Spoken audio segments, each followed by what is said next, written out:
Now, Dr. Adutwum also revealed the Ghana Education Service has not rescinded Achimota School's decision not to admit 2 Rastafarian students, despite ongoing discussions on fresh guidelines for senior high schools.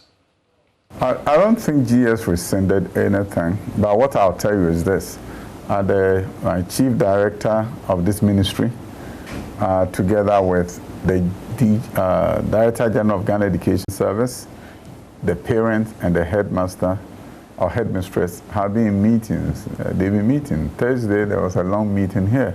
We will find a solution to the crisis. And thereafter, GES will issue directives to all headmasters and headmistresses as to what to do in that situation. But all that I will say is that Achimota School is a beacon, not just to Ghana, but to the world in terms of education excellence. Achimota is the school that has trained probably more leaders of repute in this country than any other school. Achimota is a school of inclusion.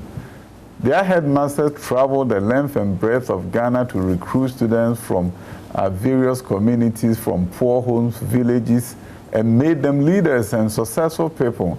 So I don't believe Achimota's history is going to be defined by a story of exclusion.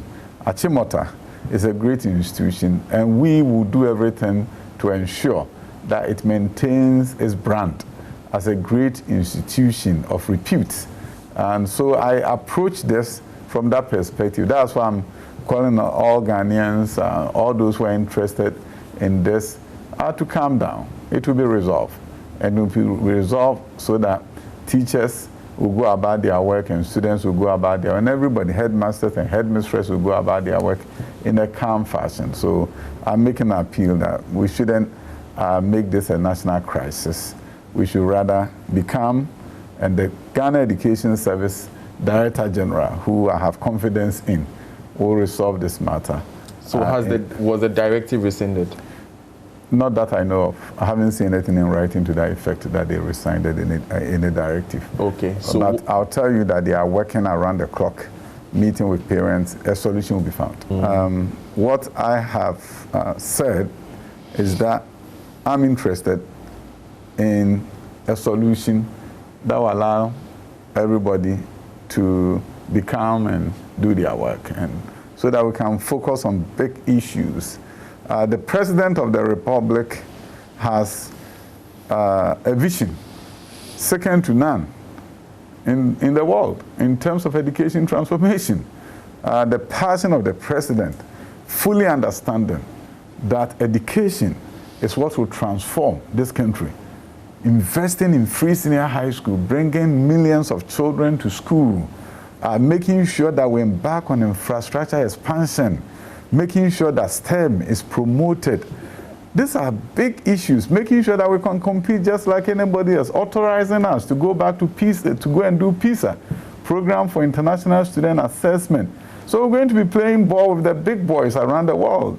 If the first time we do the PISA, we don't do well, go back and go back and go back, like we become like Vietnam.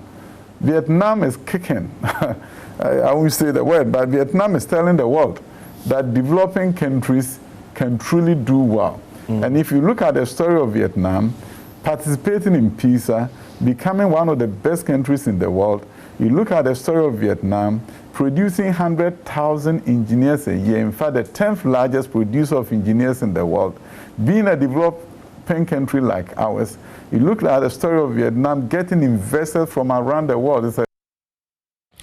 Now, the full interview airs at 8 p.m. on The Record with me on the Joy Prime channel.